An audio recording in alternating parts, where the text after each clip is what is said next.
നമസ്കാരം, എല്ലാവർക്കും മലയാളി വാർത്തയിലേക്ക് സ്വാഗതം. ഇസ്രായേലിനെതിരെ ഹമാസ് തീവ്രവാദികൾക്കൊപ്പം സഖ്യം ചേർന്ന ഹിസ്ബുള്ളയും യുദ്ധത്തിനിറങ്ങുന്നു.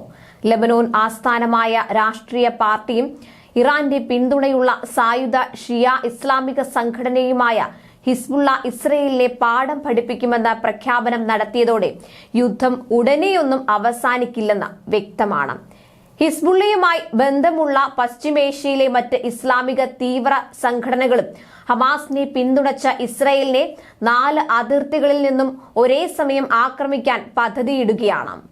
ഹമാസിന്റെ ഉപനേതാവ് സലേഹ് അൽ അരൂരിയെ ഇസ്രയേൽ കഴിഞ്ഞ ദിവസം ആസൂത്രിതമായി വധിച്ചതോടെ ഹമാസുകളുടെ സമനില തെറ്റിയിരിക്കുകയാണ്.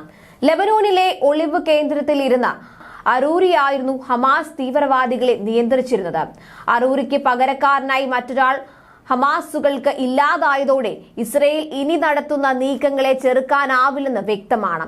ഹമാസിലേക്ക് യുവാക്കളെ തെരഞ്ഞെടുത്ത് ആയുധ പരിശീലനം നൽകുന്ന ചുമതലക്കാരനും അരൂരിയായിരുന്നു. 15 വർഷം ഇസ്രയേൽ തടവിൽ പാർപ്പിച്ചിരുന്ന അരൂരി ഇസ്രയേലിനെ ഇല്ലാതാക്കിയ ശേഷമേ മരിക്കൂ എന്ന പരസ്യ പ്രസ്താവനയും നടത്തിയിരുന്നു.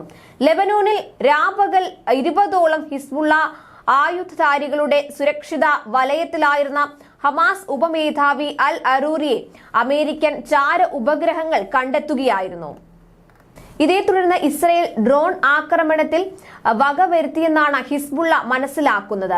2 ആഴ്ച മുൻപാണ് ചാര ഉപഗ്രഹങ്ങൾ അരൂരിയുടെ ലെബനോനിലെ ഒളിത്താവളം കണ്ടെത്തിയതും ഇക്കാര്യം ഇസ്രയേലിനെ അറിയിച്ചതും. ചൊവ്വാഴ്ച ലെബനോൻ തലസ്ഥാനമായ ബെയ്റൂട്ടിന് തെക്ക് ദഹിയയിലാണ് അരൂരിയെയും അംഗരക്ഷകരായ 6 ഹമാസ് തീവ്രവാദികളെയും ഇസ്രയേൽ ഡ്രോൺ ആക്രമണത്തിലൂടെ വധിച്ചത്. ഇസ്രയേൽ ഹമാസുകളോടും ഹിസ്ബുള്ളകളോടും മാത്രമല്ല, സിറിയയോടും ഈജിപ്തിനോടും ഇറാനോടും പോരാടാനുള്ള തയ്യാറെടുപ്പുകൾ തുടങ്ങിക്കഴിഞ്ഞു. ഈ നിലയിൽ ഭയാനകമായ യുദ്ധനാശങ്ങളുടെ ദിനങ്ങളാണ് ആസന്നമായിരിക്കുന്നത്. ഇസ്രയേലിലേക്ക് പതിവായി മിസൈൽ അയക്കുന്ന ഹിസ്ബുള്ളയുടെ ശക്തി കേന്ദ്രമാണ് ലെബനോൻ. അരൂരിയുടെ അപ്രതീക്ഷിതമായ വധത്തിന് പ്രതികാരം ചെയ്യുമെന്ന് 2 കൂട്ടരും പ്രഖ്യാപിച്ചതോടെയാണ് യുദ്ധം ഗാസയ്ക്ക് പുറത്തേക്ക് വ്യാപിക്കുമെന്ന ആശങ്ക ഉയർന്നിരിക്കുന്നത്.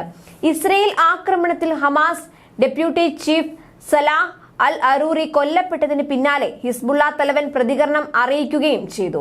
ലെബനോനെതിരെ യുദ്ധം ചെയ്യുന്നതിന് ഇസ്രയേൽ വലിയ വില കൊടുക്കേണ്ടി വരുമെന്നും ഹമാസ് നേതാവിന്റെ മരണത്തിന് പകരം ചോദിക്കുമെന്നും ഹിസ്ബുള്ള തലവൻ ഹസൻ നസ്രല്ല പറഞ്ഞു. ശത്രുക്കൾ ലെബനോനെതിരെ യുദ്ധം ചെയ്യാൻ വിചാരിച്ചാൽ ഞങ്ങൾ നിയന്ത്രണമില്ലാതെ, നിയമങ്ങളില്ലാതെ, പരിധികളില്ലാതെ പോരാടും.